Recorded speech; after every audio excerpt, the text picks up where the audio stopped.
صلی الله علیه وسلم روزی در کوچه های مکه میرفت، دید که یک مادر پیر سال خورده ای کیسه گندمی داره، نمیتونه بلند بکنه. بعد گفت ما در کمک لازم داریم. خیلی ممنون، من توش موندم واقعا. نمیشناخت اون رسول الله صلی الله علیه وسلم. رسول الله صلی الله علیه وسلم خم شد، کیسه گندم گذاشت رو کولش، همپای این مادر پیر سال خورده رفت در خونش. گفت پسرم همینجا بذار، خیلی ممنون. گفت نه، کسی که کارش رو میکنه باید تمومش بکنه.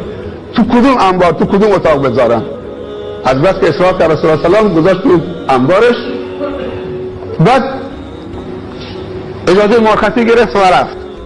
وقتی میخواست بره از خونه بیرون، اون مادر پیر صداش زد پسرم بیا اینجا. اسمش هم نمیفهمید کیه. گفت پسرم من دیدم که خیلی جوان خوبیید، کسی تو این دور زمان چه به پیرا کمک نمیکنن، توجه نمیکنن، من تو رو نمیشناسم، پسر و نوه من هم نیستید،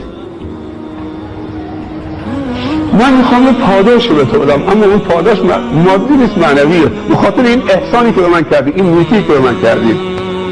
تو میتونی گوشت به من بدی؟ گوشش داد به اون مادر. من میخوام در گوشت بگم پسرم تو خیلی دلپاکی، دلت ظریفه، وگرنه کمک یک پیرزن درمانده نمی کردید، خیلی مهربانید. چند سالی است که در مکه شخصی جادوگر و ساحر و مجنون دیوانه پیدا شده به اسم محمد، ادعای پیغمبری میکنه و بیشترم سر راه فقرا، برده ها و جوانای دلپاکی مثل شما ثبت میشه که منحرفتون بکنه. و من دیدم تو خیلی جوان و دلپاک و خوبی هستید، گفتم این هدیه رو بدم و این پاداش که 3 روزی سر راه تو هم ثبت میشه و تو رو منحرف میکنه، دعوت به خدای واحد میکنه، ادعا میکنه و خدایان بزرگ ما رو تسبیح میکنه. خواستم که به دام این جادوگر نیفتید که اسمش محمده. وقتی که خوب صحبتاش تموم شد، گفت مادر من همون جوان محمدم، من همونم که تو داری صحبتش میکنی.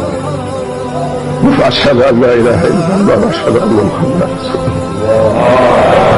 تو همونی؟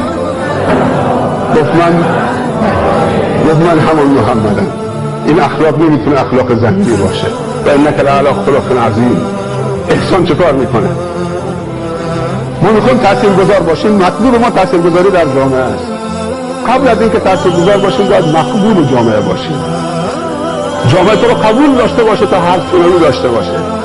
دوم، قبل از اینکه مقبول بشید باید محبوب بشید. چطوری محبوب بشید که بعد مقبول بشید، بعد تاثیرگذار بشید؟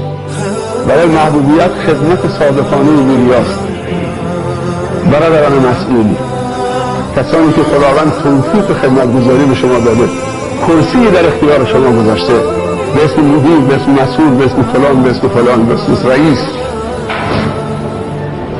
کرسی تو رو زمین نزنید، کرسی تو رو تو دل مردمان خدا بزنید، اونجا کرسی بزنید که هیچ موقع دور پاتون خالی نمیشه. اونجا کرسی بزنید، اونجا برسید. امروز این کرسی مال شماست، فردا مال کسی دیگه است، ولی اگر اونجا زدید یا آقای دانشمنده